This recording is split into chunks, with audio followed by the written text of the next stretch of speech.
ተንቀሳቀስ ቦጪ አትንቀሳቀስ አትወረዳ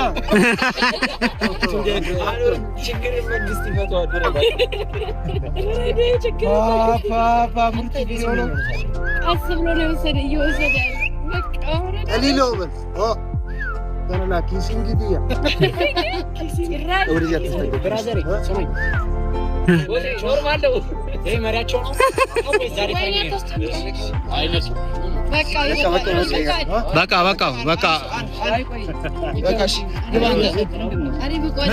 እንዴት ነው ቦጪ እንዴት ነበር?